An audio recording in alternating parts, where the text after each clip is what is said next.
What we are going to be doing this morning, inshallah, is talk a little bit about the topic that has been assigned for this session, which is value-based economy, a circular effort to revitalize global economic endeavors.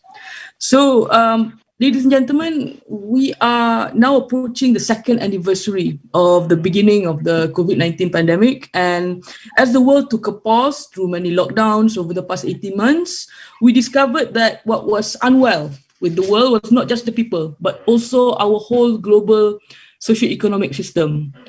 The pandemic has laid bare a number of systemic problems that we have conveniently over the years swept under the carpets. We saw how wealth for the global elites continued to grow at the expense of the livelihood of people that need such wealth to trickle down. So we need change, and we need fast change. We need to build an inclusive and self-sustaining economic ecosystem, and perhaps we need to start a movement to dissolve the ultra-capitalistic system that maybe will start to carve a path for new sustainable ways to ravage this old ethos. Many regions around the world have already started doing this. Many nations around the world have started doing this. So what about us? What do we need in order to re-engineer a compelling comeback? Not only for Malaysia, but for the global Muslim community, the Ummah as a whole. Some have suggested a number of taxation reforms, for example, with endowments or waqaf used as a mechanism to re-establish our priorities of growth in marginalized communities. Maybe it is now high time for us to rethink and act beyond just national lines and think of aiding humankind first. Are we ready for a more radical and drastic approach in order for us to heal our economic mechanisms and adapt them to the needs of a new transnational agenda? So these are the questions that we need answers to. And with me today, I have two esteemed speakers who will, over the next perhaps 60 minutes or so,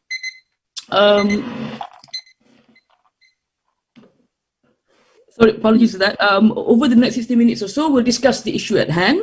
So allow me to introduce them to you. I'll go in alphabetical order. So first of all, we have Mr. Abdullah Han. Abdullah Han Guangyu is the co-founder of Qitmeer Network, the first public chain dedicated to serving the ecosystem of ethical finance, socially responsible investments and Islamic finance as well. He's also the co-founder of HLC Foundation and the managing director of HLC Technologies. In addition to this, he's also the co-founder of Al Sadiq Consulting Company Limited, an ethical advisory firm based in China and Malaysia, focusing on creating enduring value for its shareholders, customers, employees, and communities. Mr. Abdullah brings with him more than 10 years of extensive experience of marketing, strategy, e-business strategy, technology management, with small to listed companies from Asia, Africa, the Middle East, North America. He's a frequent keynote speaker, and he has spoken about blockchain, Islamic finance, the Belt and Road Initiative, and also fintech. He's also an expert in these areas and has been featured on a number of television series in a number of countries around the world. Mr. Abdullah is a graduate from in international marketing from Minzu University in China, where he was born, and he has spent 4 years in Lagos, Nigeria. After graduation from university, he's also traveled extensively in the Muslim world and beyond. Mr. Abdullah joins us today from New York. So welcome, Mr. Abdullah. Maybe you can wave a little bit to our, so there's Mr. Abdullah coming from New York.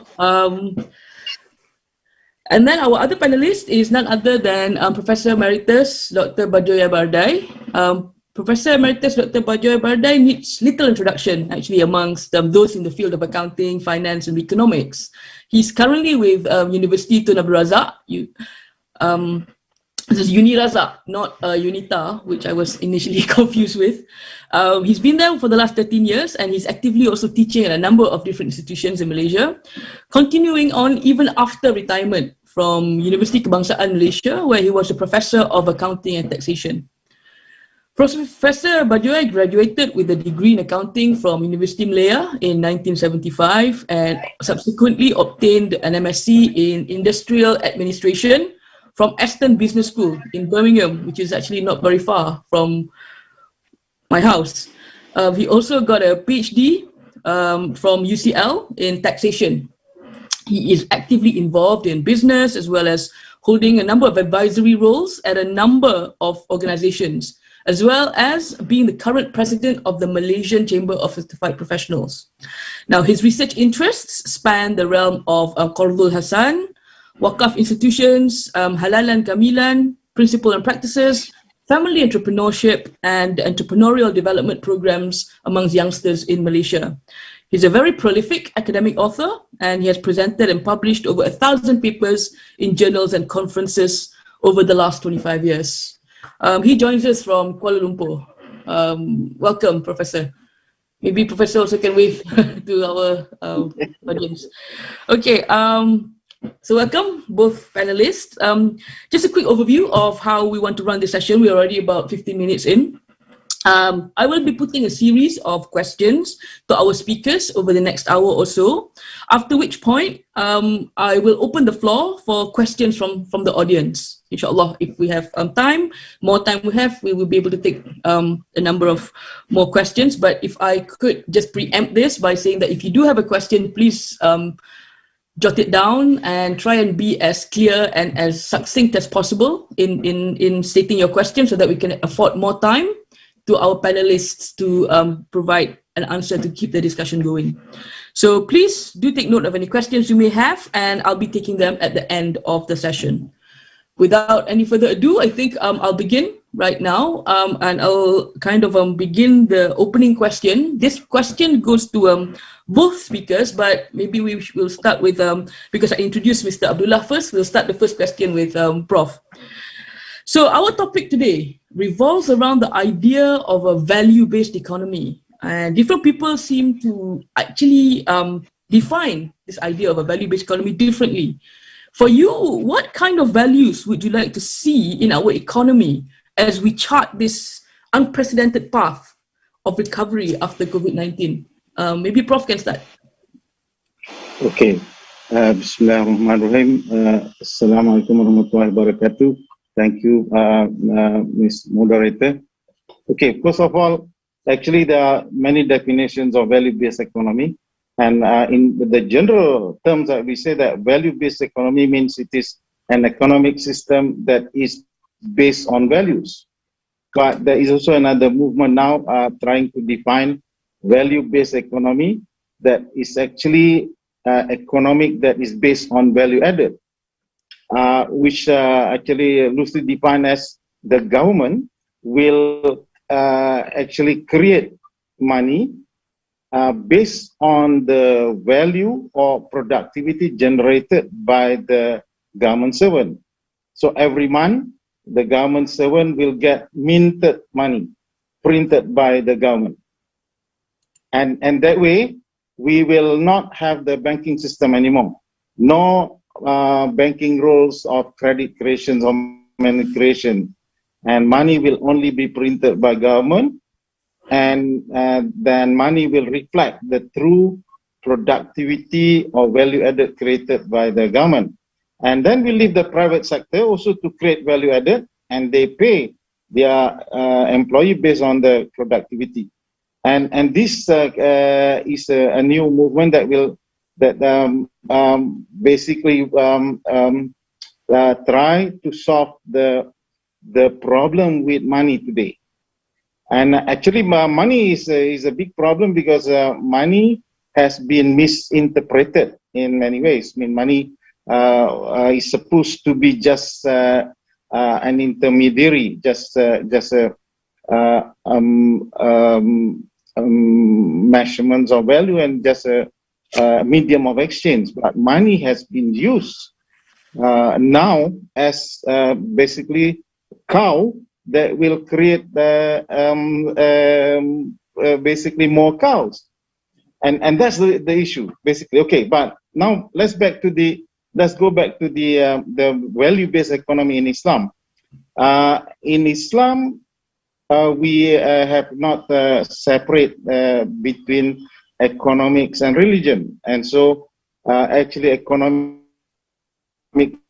is part of the religion. So there is always a debate on whether there is such thing as Islamic economy, because actually economic is part of life, part of our way of life as a Muslim, and as part of our life in Islam, economic actually have full of value that we have to conform, and with that it can create another perspective of economic. And the current economic system that we are running is separating the secularism, separating between the economic system and the value system, the religion.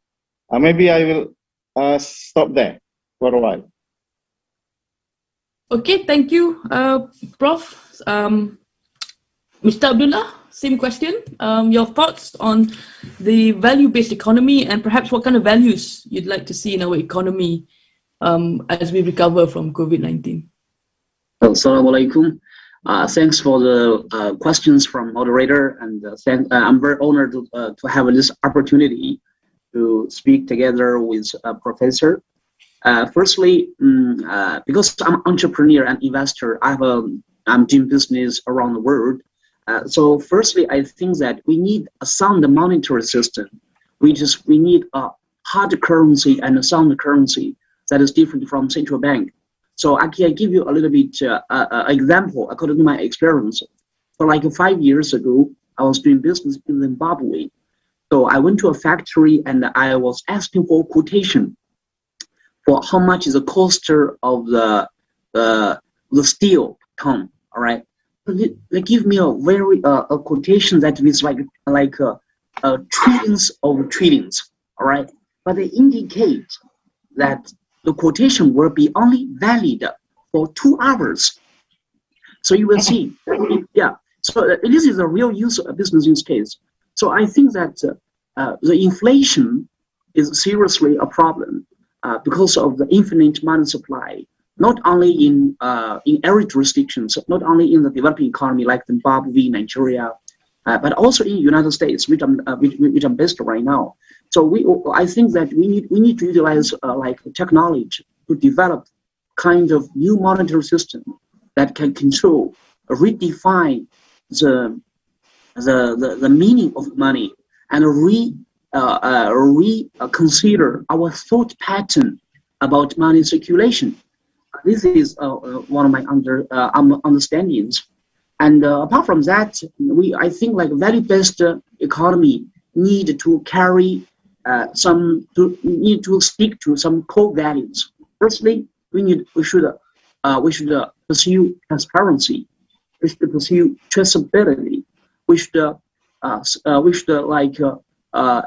for cost efficiency, and also we should ask for inclusiveness from all levels of our society, from all verticals of our business economic development. So we need a sound economic structure that is against inflation, that can bring down the transaction cost from all levels of our society. So likewise, right now, I was involved in activities, initiatives before. So to raise like money from China and to support the Muslim economies. So because of this campaign, I have the preception. They might ask for the mask, for the vaccination, all this kind of thing. But they were asking for food, some basic demand, you know. So because of this campaign, a pandemic, it has hurt the Muslim economies in many ways. So that is why my answer is that the value-based economy is that we need to develop kind of all the stakeholders, including government, the private sectors, and the private citizens, to develop a sound monetary system to fight against inflation and bring down the transaction cost and of our society, and also stick to the core values like transparency, traceability, cost efficiency, and inclusiveness. That is my understanding about value-based economy. Thank you. Mr. Abdullah, you brought up a couple of interesting points about how technology can actually bring this forward for the Muslim economies and the global ummah. We will be revisiting that in a couple of questions further down the line. Inshallah, give you a little bit more space to perhaps elaborate on that. But for now, I would like to turn back to Prof. Barjoyai. To talk a little bit about the economic recovery, Prof. So when it comes to economic recovery, as you both Mr. Abdullah and Prof. Barjoyai pointed out, money is a massive issue, right? Not just in terms of inflation, but just the money supply in itself. So a lot of commenters have talked about public spending having to be balanced with revenue. We want public spending, but the public spending must come from somewhere. So many parties have called for a reform of our taxation system and who we tax as a way of generating more revenue. Prof, in your background in taxation, in your earlier academic life, what are your thoughts on this taxation reform, and what changes do you think we need as a country, first of all in Malaysia, and second of all globally? Okay. Let's look at Malaysia first, for example. We, of course, are always short of money to run the economy. The government every year has to cope up with the deficit. And this year, the deficit is expected to be 5.7%. And the government has to borrow money in order to cover the deficit. And now the government has borrowed over 58% of the gross domestic product, and the Minister of Finance is going to bring this motion to the Parliament to increase the debt ratio to 65 to 70%. And the question is that necessary? Of course, the alternative that you say about is increasing taxation. If we increase tax, we try to balance the tax collection with the spending. Then there is no need to borrow. There is will not have any deficit. But the challenge is, at the same time, taxation is seen as a burden, and nobody really like to pay tax because tax is an obligation. If you don't pay tax, you go to jail. But the question is, many people cannot relate what they pay in terms of tax and the benefit that they get, because they only see the direct benefit. For example, they do not see that they exist, for example, in a country operating and making profit, and it is just right for them to contribute back some of the profit that they make. If the spirit can be adopted, then everybody will be happy to pay tax. But to most of us, we regard tax as an expenses. Now, let's explore back the first questions of the value-based economy that I mentioned. Under that system, we can abolish the whole tax system. We don't have to collect any tax because the government can freely issue money to pay for their public servant and to pay for the supply that they need, for example. Of course, isn't that the same as printing money? Yes, it is printing money, but it is responsible printing, because you only issue money based on the productivity of the civil servant. I'll give you an example. The inland revenue today in Malaysia is more or less being privatized. They are corporatized, and they are actually collecting fee from the government for the job that they are doing to collect tax from the public.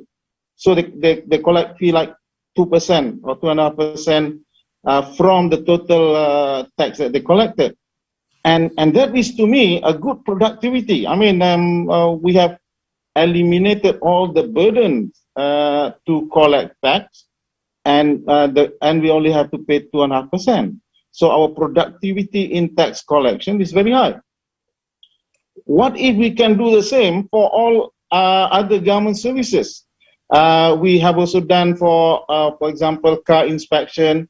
We have done also for corporate companies administration. We have done for stock exchange, and all these institutions are now making money. Stock Exchange Malaysia as a company is making 100 millions of profit. The company commissions on Malaysia every year make 400 million profit. So if we can privatize all our government mechanism and created value-added equivalent, we can actually relieve the government from all those budgets. Today, the government spends 78 billion just to pay salary to the civil servant. And there's another 100 billion that we pay pensions and all the obligation, the transfer obligation. So that's the issue. Of course, I mean, this is going to create a big restructuring that may shock the nation, but this is what we need: destructive technology to really correct the situation if we want to make it really good. Because the prediction is that if we are working on a linear basis of economic development, Malaysia will be doomed. We need to introduce destructive technology in order to really launch a new rapid development program for the nation for the next 5 years.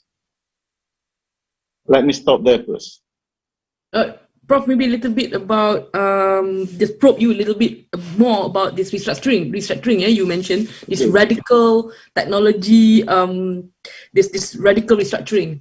So if we reflect on the situation of the people today, we do not have, for example, good social safety nets for a lot of people that are in the informal economy.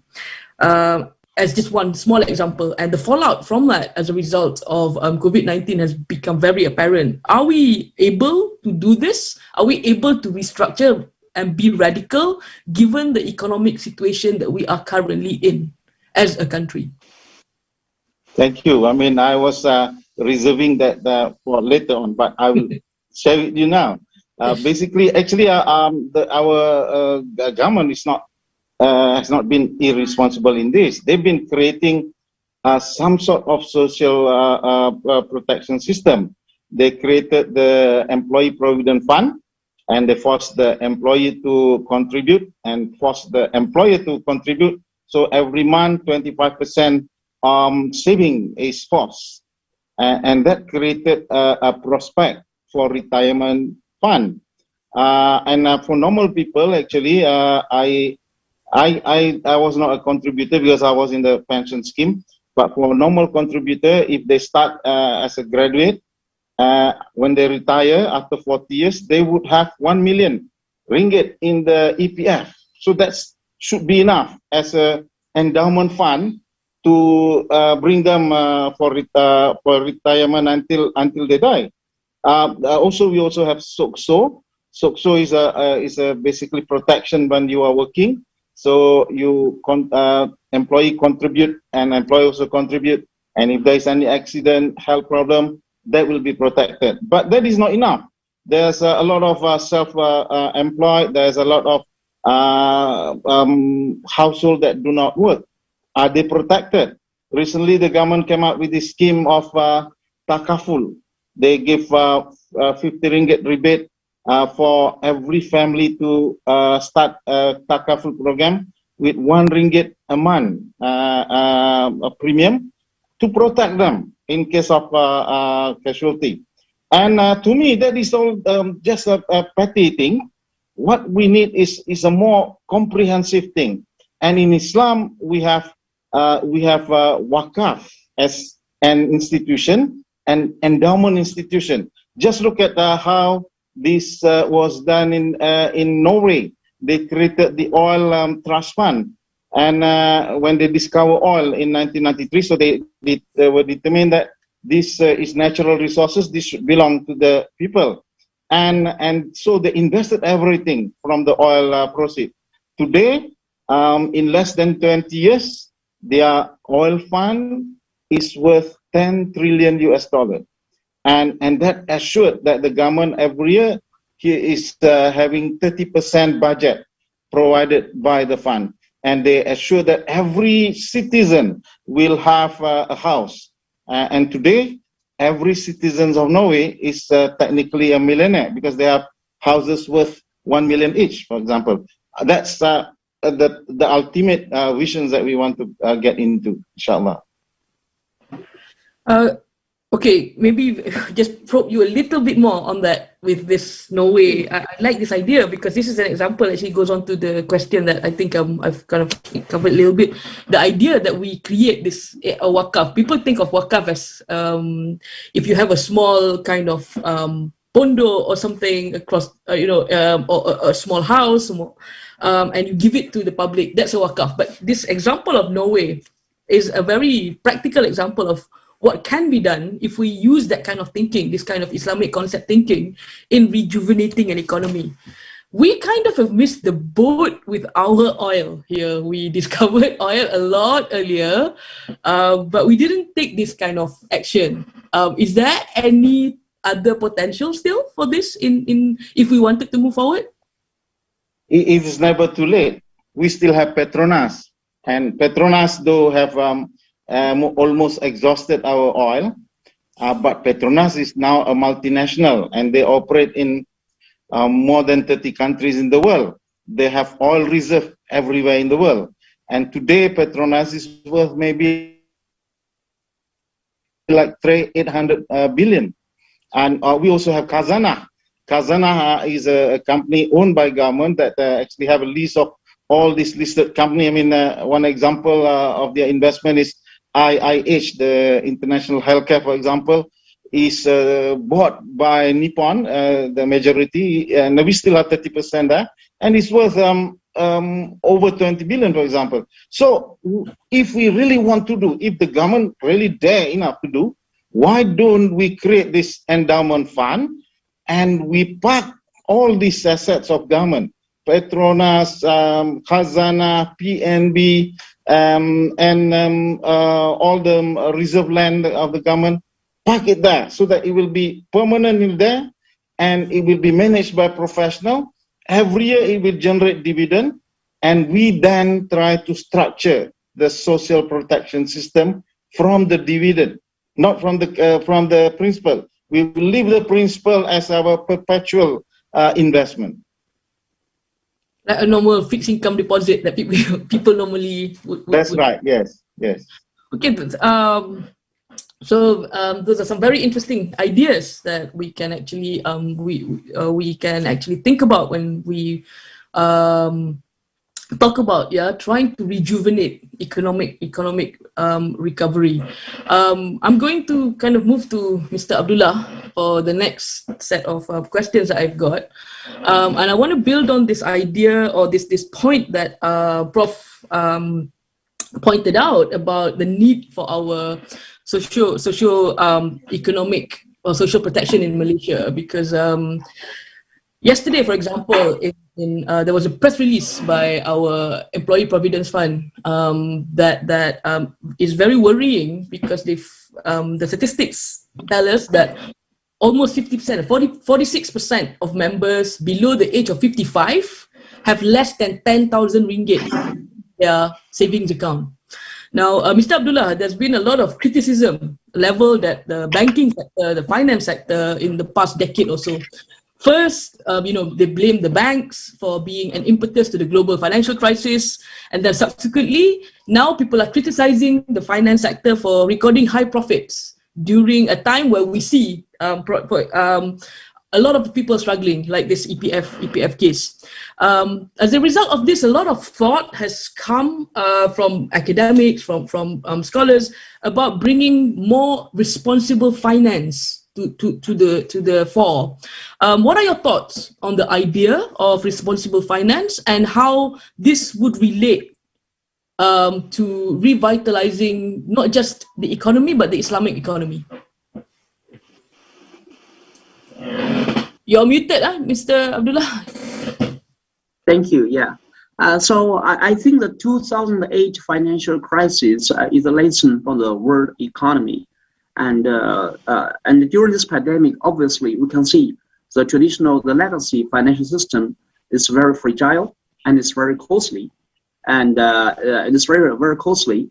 And also because of the monetary policy adopted by all the government, it has infinite supply of money, which means like it causes like seriously inflations across all the economy. Even United States are exporting like inflation to the rest of the world.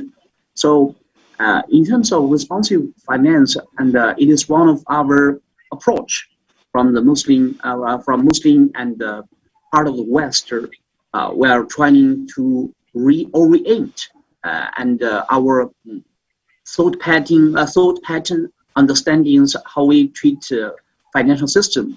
We should reduce make sure all the transactions are relevant to the real economy. We should stay away from speculation and make sure that the real economy is served not only when government injects the liquidity and money goes to the real estate market and the stock market. It does not serve the real economy, and also the small and medium enterprise are exclusive from all this kind of financial service. So we in particular with like Islamic finance or responsive finance, we not only need we need like a kind of like deliver more substance, make it more concrete, make it like make it more concrete, make it more substantial, make it more tangible. We need to adopt responsive finance not only from perception, from concept. We need a regulation system. We need the liquidity. We need innovation, technology, the disruptive innovation to be adopted as a new underlying factors to drive the adoption from the mainstream. So, so that is why I think that I propose and I also call for the participation from all the stakeholders to make like Islamic economy more substantial, more concrete, focused on the true delivery of the values. Yeah, thank you. I could just if I can chip in, Dr. Idlan. Yes. Yes, I want to chip in there on the problem with the banking system in Malaysia and elsewhere in the conventional system. The system that is used by the Federal Reserve Bank or the central bank to help creating money, and this is the job of commercial bank actually to create money. So they create credit. They then give this credit to their client, their borrowers. And so, but the problem is in the course of doing that, they make tons of money because they charge interest. So if we can imagine a banking system without interest, of course, that was the promise of Islamic Bank. So we created Islamic Bank, and we say that Islamic Bank is not practicing riba, but they replace that riba with profit, and they calculate profit as actually proxy to riba, and so that's the issue. What if we could create the real Qardul Hasan Bank, the benevolent bank that really do not charge any interest on the borrowing? Of course, the bank say that, are you crazy? The bank will not be able to survive giving free interest loan. But think of it that the bank is now moving from the focusing on interest, or what is termed as the asset and liability management, into investment management.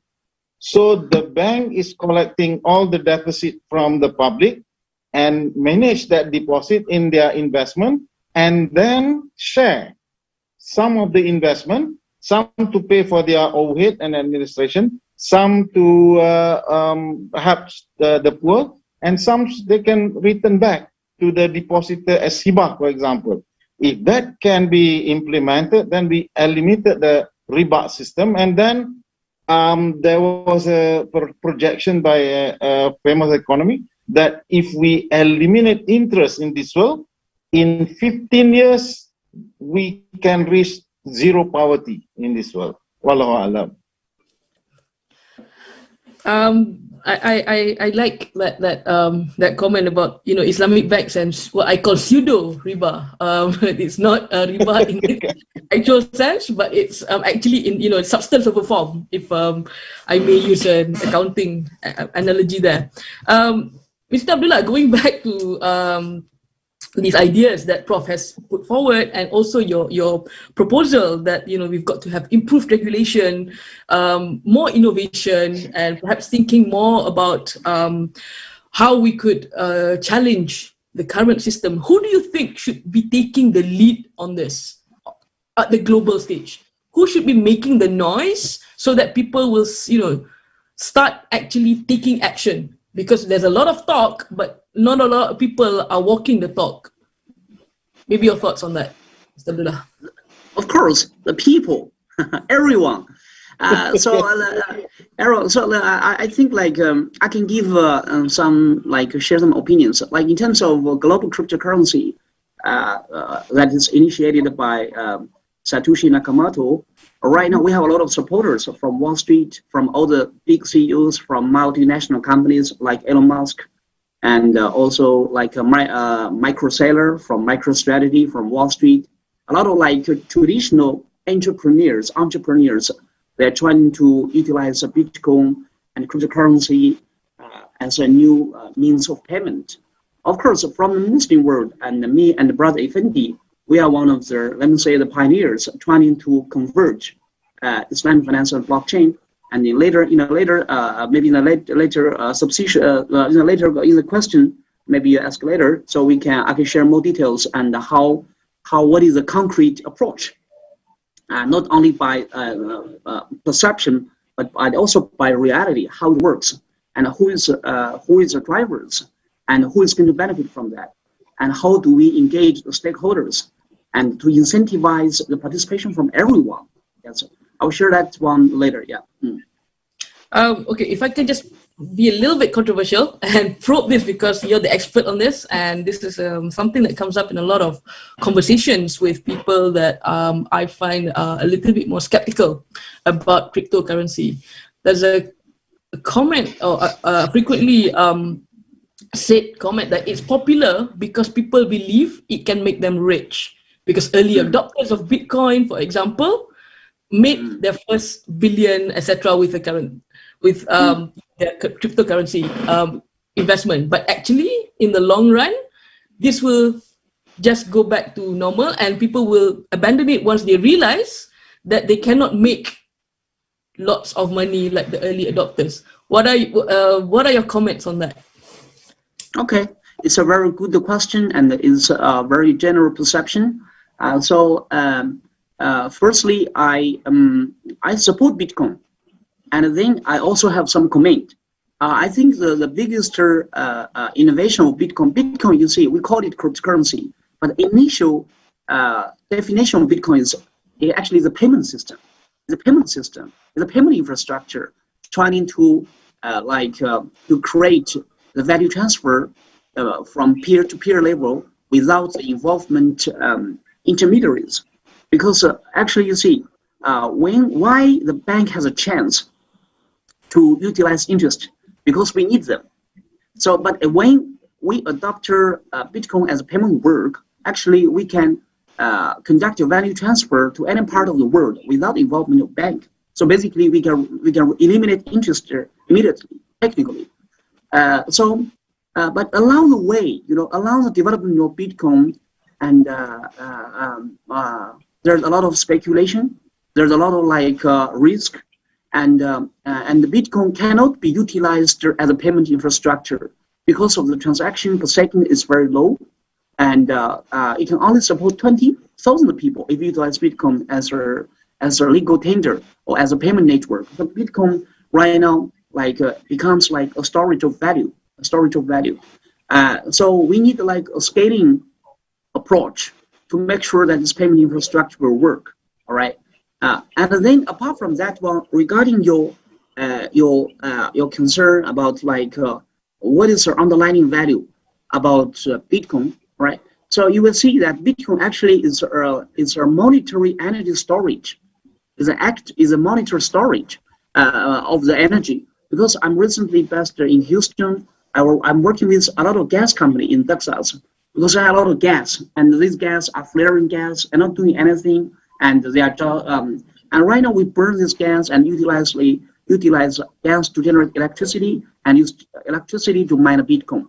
So you will see that is like Bitcoin is the digital form of the energy. Is a digital form of the energy. So when like Google, all right, Google as a company of $1.8 trillion, it consumes $180 billion energy. So if you utilize an injector $1, it will generate like maybe $20 from Google, but it will generate like $200 from Bitcoin network. So Bitcoin, like proof of work, might be the best way for the energy storage to utilize energy. And if you compare Bitcoin in the long term, actually the price is going up. Because when I was involved in Bitcoin like 5 years ago, it only cost me like maybe $1,000, and right now it's $50,000. So if you check from long term, Bitcoin is a very good instrument that to fight against inflation. Yeah. Thank you. I think you have actually, even in your first sentence there, pointed out a very important thing is about the system, what underlies the whole kind of phenomenon of any kind of cryptocurrency is actually the ability to have a payment system that actually reimagines how we do banking. It's in the world. So maybe this is a good time, I think, to kind of bring you into the question about fintech and this kind of a neat segue. We've seen a lot of advancements in the field of fintech, especially. Can I chip in that? Oh yeah. Can I chip in about the cryptocurrency there? Okay, sure. Actually, the concept of money in Islam, Al-Ghazali in the 1100 years ago, has actually state clearly that money is only a mean of exchange and a measure of value. It should not be considered as commodity.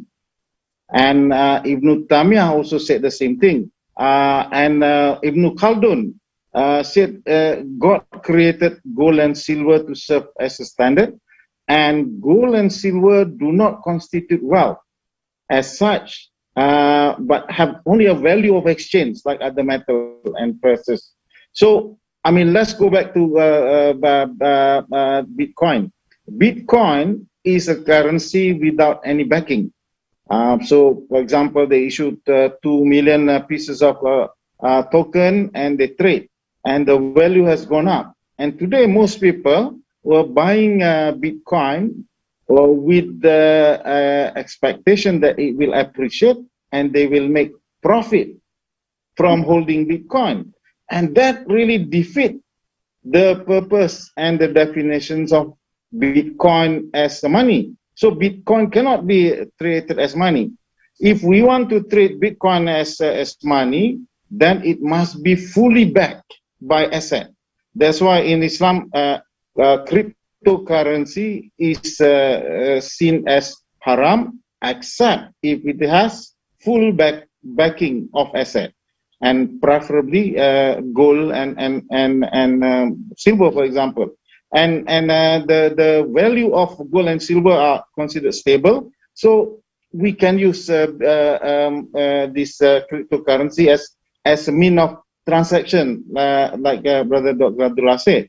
But I want to go into another perspective. I mean, we now in Malaysia, they are opening up this license, 5 new license on digital bank, and we as a group we submitted one proposal to create a digital wakaf bank, and essentially we are just proposing to use e-wallet, so that we will eliminate the use of token money. We use e-wallet, and and we run the bank using this e-wallet. Everybody deposit their money in their e-wallet account, and they can spend it anywhere just with their smartphone, and they can pay and make settlement. But the important principle that we are trying to do is here to accumulate wealth of the Muslim in this system of a new bank, which will be actually accumulating deposit, salary, income of individual. Keep it there until it is being used. It will be managed by the bank to generate income, and the income can be used to help the poor under the Wakaf system. So that is our visions of new money. We don't have to get into cryptocurrency yet, because that may have a technical issue. We are trying to compete against the government currency, for example. Yeah, can I comment here? Yeah, yes. I was going to invite you to respond to that, actually, Mr. Abdullah. So yes, you have the floor. Thanks for the sharing comment from Professor. I fully agree with Professor that Bitcoin cannot be used as money of our daily payment, micro payment as a money, because of I'm not trying to judge it from the economic perspective. I'm talking about from technical perspective. It's not possible to utilize Bitcoin network as a payment infrastructure for this planet. It's not possible because of there are the three parts: scalability, decentralization, and security. So as a payment infrastructure, you cannot it's very hard to achieve three of them. When you are decentralized, you're secure, you're not scalable. Like some of them, like Alipay, is very scalable, it's very but it's not decentralized. So it's very hard to manage of them. So we can consider like this way, that is we can develop two-layer system. The first layer, we make it like as a distributed infrastructure, and it's like a highway. You understand what I'm saying? So, but this infrastructure itself is not serving as a money system. And then we can tokenize assets like commodities, like gold, or the infrastructure asset, or the other like asset. We tokenize all of them, and we utilize blockchain as an infrastructure to enable the value transfer of this tokenized asset to bring out liquidity. So we can adopt like a two-layer system. The first layer is this like distributed infrastructure where everybody can participate. And the second layer, we introduce like stablecoin, including fiat money and the payment system. So when we combine two of them together, we can cover up all the overall system. Yeah. And I think that's a natural segue to the next question I want to put to Mr. Abdullah. Okay. About, you use the terms such as blockchain technology. Some of our listeners might be familiar with this, but also in the whole kind of field of fintech, there's a lot of advancements in fintech, and fintech and blockchain tend to play a significant role now. How do you see fintech and blockchain play a role, first of all, in the Islamic economy system, and specifically an Islamic economy system that is facing the challenges of post-pandemic recovery? Okay, let me just make it very, very straightforward. The biggest challenges for the world financial system is cryptocurrency. All right, it's for, not only to Islamic world, but also to the United States government, but also to the Chinese government, and to the many jurisdictions around the world. Cryptocurrency is a direct challenge of all the central banks, to all the international financial institutions. So the first challenge, it comes from that Bitcoin is somehow a distributed monetary system, which means like Bitcoin is kind of a decentralized central bank. So this is the first one. Secondly, Bitcoin can play a role as a settlement infrastructure, sometimes like a SWIFT system, replace part of the functions of the SWIFT system. So the U.S. government and the Chinese government adopt two different approach in terms of how to deal with cryptocurrency. All right, let me introduce the approach of the U.S. government. The U.S. government, firstly, they legalize, create a regulation system to legalize the Bitcoin, the cryptocurrency ecosystem. Firstly, like Bitcoin is treated as asset. You know, we treat it as an asset from the government level, and also they are trying to introduce trust. Grayscale. Grayscale is already like a trust, GBTC, and also ETF, everything to introduce like Bitcoin as an alternative asset class to the big institutions. This is the first one. Secondly, that is they also define the Bitcoin, the public blockchain and the stablecoin as a settlement infrastructure. So similar to SWIFT system. All right.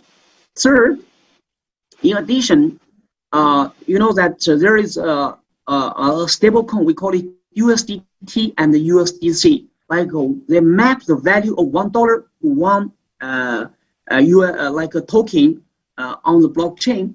So one USDT represent actual dollar. So because of this, it gives dollar super infiltration power. Because previously, likewise, if I want to send a dollar, I need a banking system. But right now, no. Dollar becomes more dominant.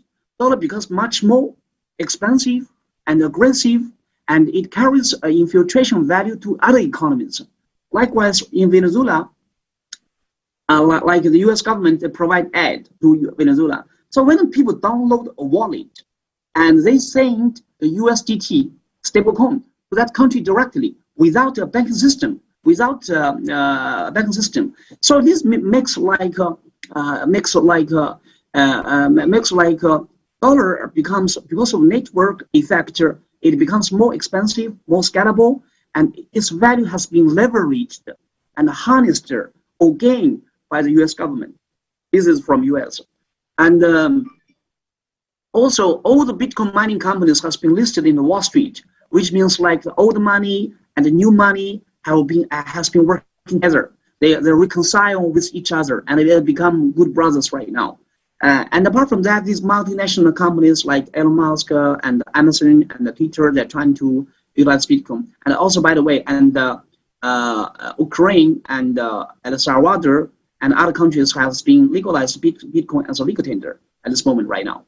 So this is the approach from the US. And China is totally adopted a different approach. China want to utilize blockchain to support the real economy, traceability, ID, identification, all this kind of thing. And also China developed its own central bank digital currency, which call it DCEP. So China put their own fiat money on their blockchain, which means like previously I can say the renminbi, we need like a banking system. We need a corresponding banking system like a SWIFT. And we likewise China and Russia, when they want to do business, but because Russia is under sanction, it has problem for the business transactions. But right now, because of blockchain, because of the currency swap, they can make this happen without a SWIFT system. So they are taking a different approach from U.S. government and the Chinese government. And I think the biggest challenge, one of the biggest challenges for Islamic economy is about what is our approach in terms of the blockchain adoption. My approach is we should scale the infrastructure to make it ready for mainstream adoption. But on the second layer, we can develop kind of a unified cryptocurrency, a stablecoin based on asset for the Muslim economies. So we can be able to create a liquidity that covers everyone. We can be able to create a micropayment system, a settlement infrastructure among Muslim economies. And at the same time, especially when it comes to the secondary layer adoption, we need to adopt Sharia standard. You know, because of the blockchain, a lot of applications are relevant to the gambling, lottery, and a lot of like harmful industry that is in confliction with the values of Islam. So we need like a proper regulation system from second layer. We can form up like a global council. We can even invite a professor to be the council member to ensure that the ecosystem will adopt Sharia standard to make sure all the applications are in line with Maqasid al-Sharia. And we want to create the convergence and synergies between different use cases. Like, because like the Zakat and Hajj and the Waqf and the Sukuk, all these assets, they are divergent. They cannot talk to each other. But after tokenization on the blockchain, we can enable the value transfer any part to any part of the world between anyone. So that is why I believe that it's time for us to utilize public blockchain and develop various use cases in the Islamic economic ecosystem to as a new driving factors to deliver true values and make it more substantial to the ecosystem and to the Muslim Ummah. Thank you. That's a very extensive explanation of how this would work. I am mindful of time, and I did promise the listeners today that we would allow for some time to for them to address questions to both of you. So I think we would start to. Before that, can I also chip in on this microfinance? I would like to just ask both speakers to perhaps wrap up a little bit, maybe final statements on what they feel before we take questions from the floor. So perhaps, Prof, you can mention what you would like, later with just general wrapping up of on the topic today. Prof, first, please. Yeah, I want to add a little bit on this microfinance.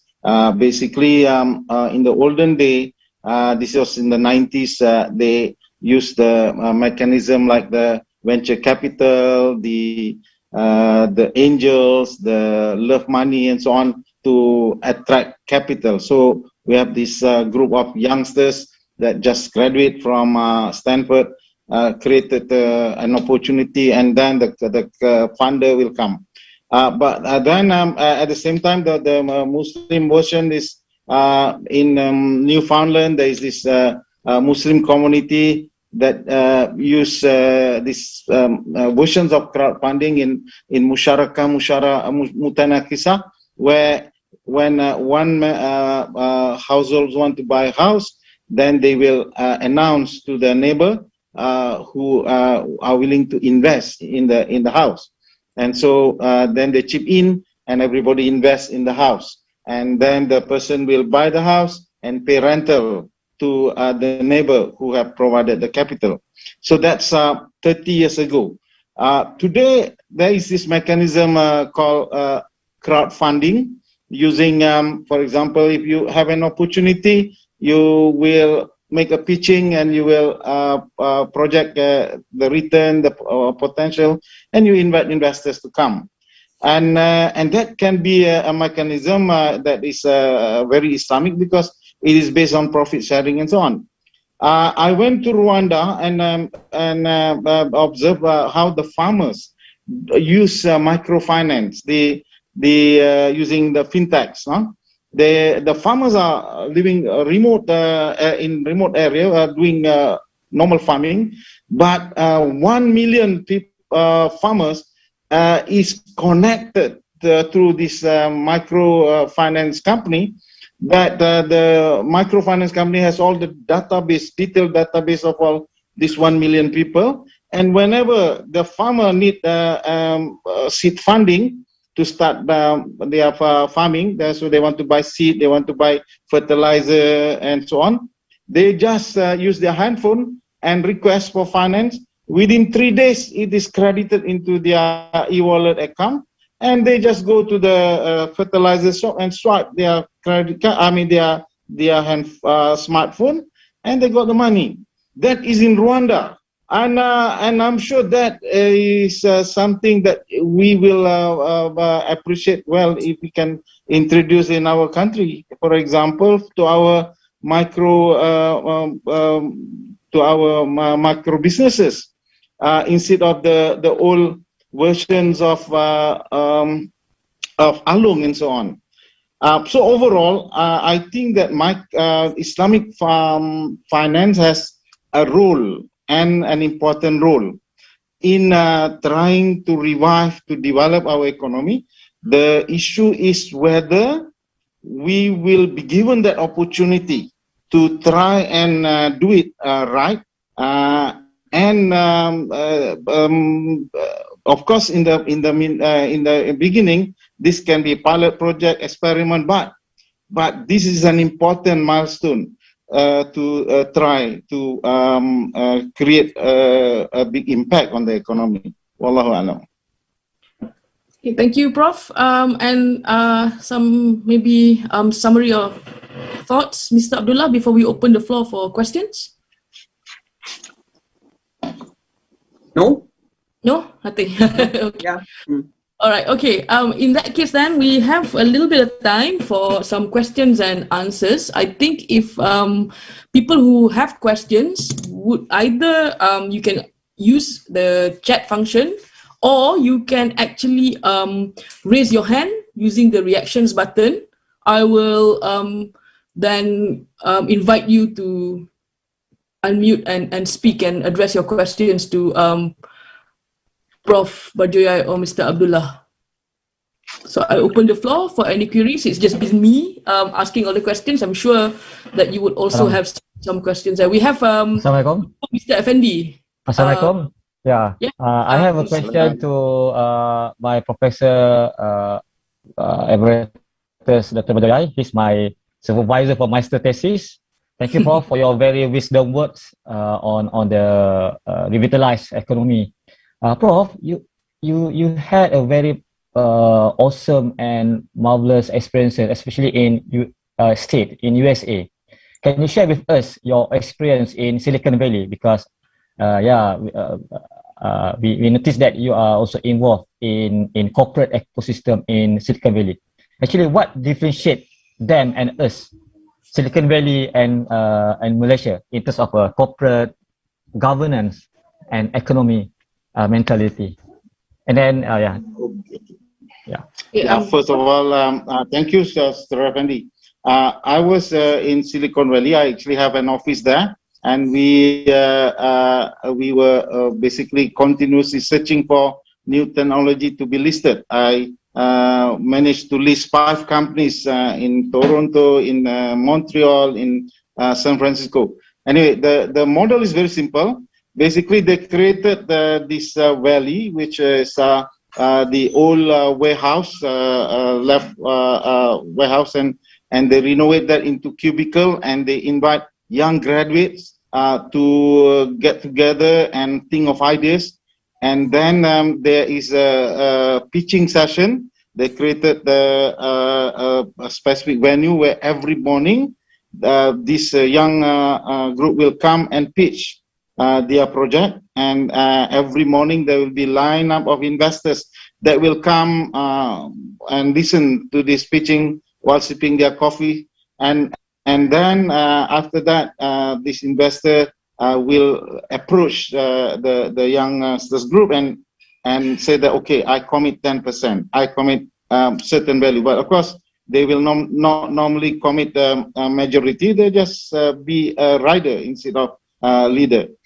And what is very different in US is that at that time you can list a company without any track record. So you structure the deal and you capitalize the patent right or copyright, and that become the main asset of the company, and you then prepare that company to go for listing.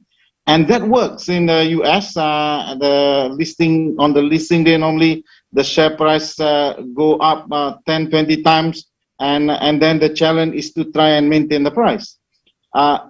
In Malaysia, we try to do this. We also now have this lead market, and we used to have a technology counter and so on, but it doesn't work well because the community of technology lover is not there. Many people like to listen for good pitching, but they are very skeptical of all new project without any asset backing and substance. Then, okay, thank you. And then one more question to a simple question to my brotherhood in blockchain with Brother Abdullah. Okay, Mr. Andrew, can you make it quite short because I've got another. Okay, one question. Brother Abdullah, what is the impact from the China government that ban crypto? Is it will impact in the future of the crypto? The impact. China bans crypto mining. I think the biggest winner of this one will be the mining. Mining power from North America, because of, you see, the Bitcoin network each day will mine $50 million each day. So if Chinese government bans the crypto mining and digital currency mining, which means that Chinese hash power will be suspended from the network, and each day is like 1,000 Bitcoin. So usually Chinese miners and the US miners are competing with each other. So right now US competitors will be the biggest winner to get more Bitcoin. This is the first one. Secondly, that is a lot of like Chinese mining rigs are coming out of China. I think the worth of maybe billions of dollars assets wanted to be relocated to the area whereby that is possible, that is regulation friendly and with cheap electricity. And maybe Malaysia is also be a potential destination, because Malaysia actually is number 5 mining country in the world in terms of Bitcoin. So that is the factor which might happen. Yeah. Thank you. Some very, very good probing questions that I think very, very helpful in getting our discussion forward. I have 2 questions that have been put to me in the chat from Mr. Kam. Would you like to unmute and ask these questions? I want to give you the opportunity first. If not, I'm happy to go ahead and verbalize on your part. Maybe you can ask your questions directly, Mr. Kam. Yeah, sure. Thank you so much, Idlan. I'm going to rephrase the question I put to you since you put me live. For Professor, I mean, thank you so much. You always give us disruptive ideas and thoughts and wisdom. But the time is now for Malaysia to do things. We're sick and tired. I mean, I'm sick and tired of discussing these things and never seeing anything happening much. So can we start yesterday? I mean, technically, what can we do? At least if we can't do 100%, at least 5%, 10%. Didn't Stanford and Silicon Valley also work like that? They failed many times and then they found that one time. But in Malaysia, we seem to, because we think it's going to fail or high risk, we don't even embark on it. So I would like your views on that. I mean, I think many of the elements that you said are already here. It's just putting it together.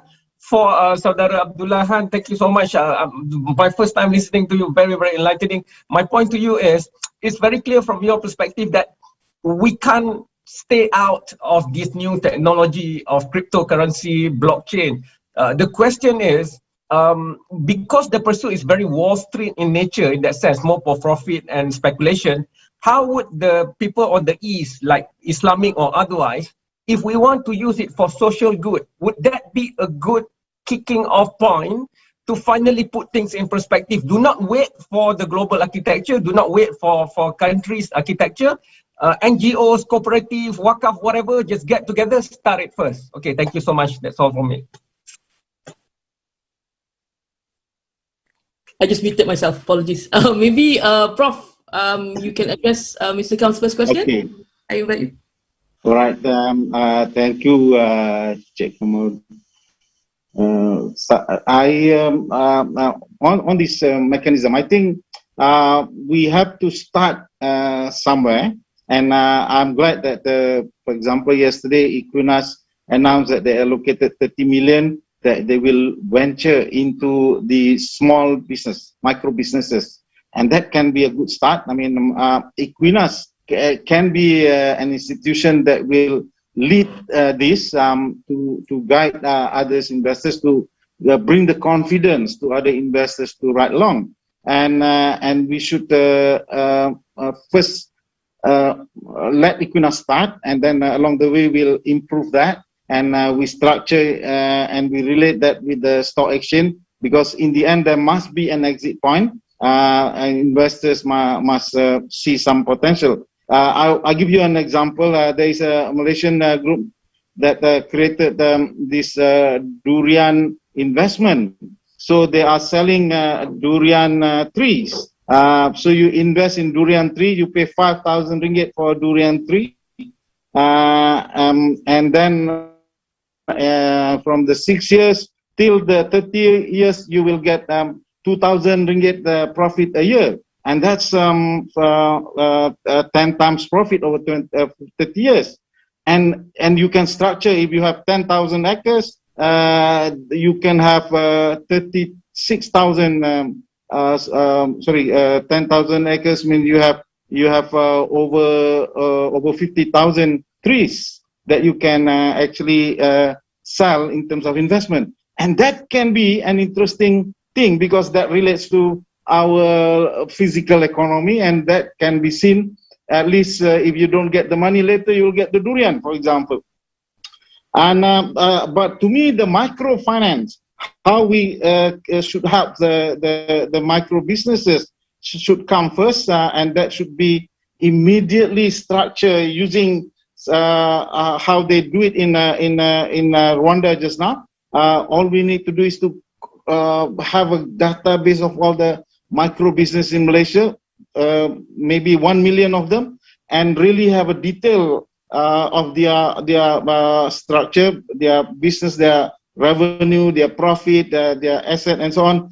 And based on that, we can just give loan on a free base at any time, without having to assess them, evaluate them. And already they are talking about approving loan within minutes in Malaysian bank, the foreign bank. So we should be following that route soon. Thank you, Prof. Prof has mentioned durian. I think I need to bring this to the UK, because durian is very expensive here. Right. And I miss it a lot. So maybe this is something I can pitch to some investors here as well. Sorry, moving away, Prof mentioned durian and I'm already thinking of food. Mr. Abdullah, your thoughts, not on durian, but on the question that was put forward by Cik Kam. Okay, Mr.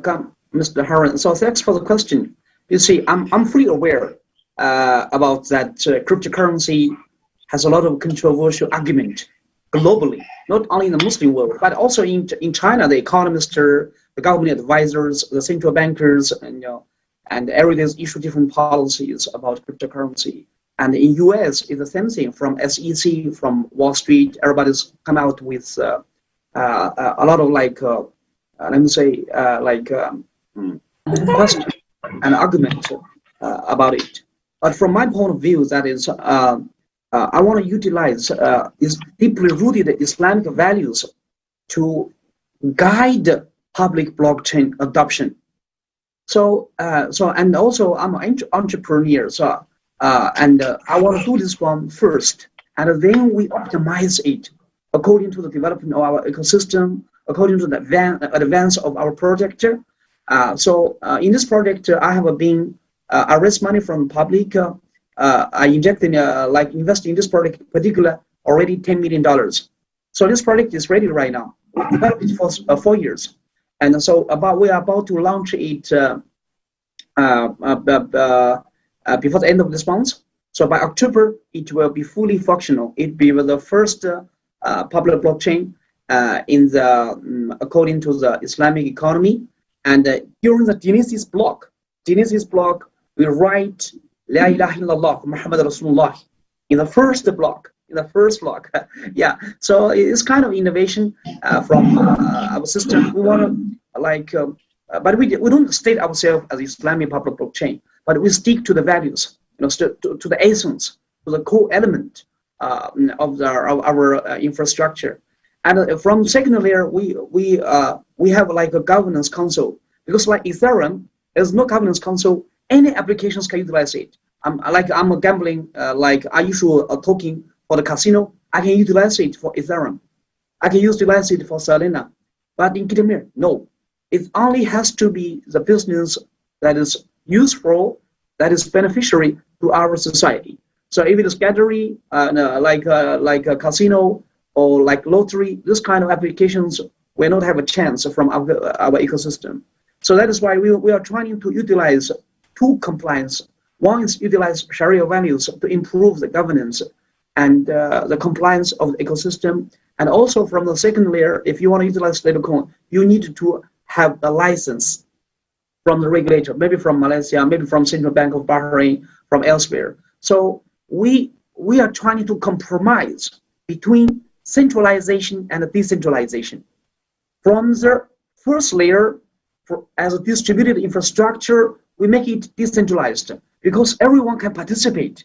Like I can use my computer from Malaysia to participate, to contribute to a node. I can from China, from US, from any part of this world. We need to have this inclusiveness as a distributed infrastructure because of its proof of work. From second layer, when it comes to the real application, you need to be licensed both from the regulator and also according to Sharia standards. We can involve Sharia scholars to advise us. Yeah. Thank you, Abdullah. Are there any further questions from the floor? Can raise your hand or something in the chat so that we can address it to the speakers. So I'm going to give a bit of time maybe for people to... Can I say something? Oh yeah, sure. Go ahead. Yeah, because I believe everybody is newly in crypto. So actually, I just there in the chat box, I give I type, this is a wallet, it's a blockchain-based wallet which can receive cryptocurrencies from anyone. So I advise everyone to download this wallet. I will airdrop some cryptocurrencies into this wallet. So you will be the first guy to hold a cryptocurrency and to let you feel how it works. Because basically, with the wallet, with a stablecoin, and with cryptocurrency, we don't need a bank because we can send the money to any part of the world. Because likewise, right now, I will show you.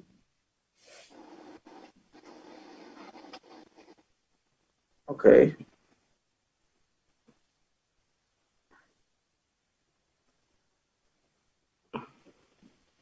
So this is like, oh, sorry, you cannot see from here. This is a blockchain wallet, which they have all the transactions. It can be verified by anyone from Explore. So this will make the whole transaction very transparent and efficient, and we can send the money any part of the world without a banking system. That is the most beautiful part of blockchain. Okay, thank you, Mr. Abdullah, for introducing us to that. Maybe attendees can check it out and see how that works. Are there any further questions before we finish for today? We're just approaching past, which is just nice, actually. Okay, if there are no further questions, then allow me to just kind of thank our esteemed speakers, Mr. Abdullah and Professor Barjoyai. I guess what we can say about moving forward with the global economy, the Malaysian economy, is as we try to come out of this pandemic globally, is that we need to be brave. We need to be brave and reimagine what things can do, but also make sure that what we reimagine is taken to action. It's not just something that we kind of we can discuss about this all day long, but if there are no real attempts to actually make this happen, then there is really no movement in the way that things are going to happen in the future. So it's very important not to just reimagine the way that we think, but also think about the way that our thoughts can become actions, and those actions can hopefully help the Malaysian economy and the global economy to recover, even if we aren't able to do this on a global scale, a small scale, one step at a time would actually be very useful because collectively, inshallah, we will be able to achieve something if we keep at it. Okay, I'm going to call the session to a close. I think it's almost lunchtime, your time in Malaysia, 12:30, and almost back to bedtime for me. It's almost subuh prayers time here. Thank you everybody for attending and presenting your questions and asking your questions for today's discussion. Thank you to Noor Conference for inviting me to moderate this very, very illuminating talk. My time, it's actually when we started, was actually about 4 o'clock in the morning, and if it wasn't anything of interest or anything that I thought was important, I would have not woken up. This is definitely worth the very, very pertinent and important points that we picked up today. I wish you the best for the rest of the day and to enjoy the 2 more, I believe, parallel sessions this afternoon before we have a closing kind of remarks from Sheikh Afifi from Oxford. So inshallah, I hope everything goes well.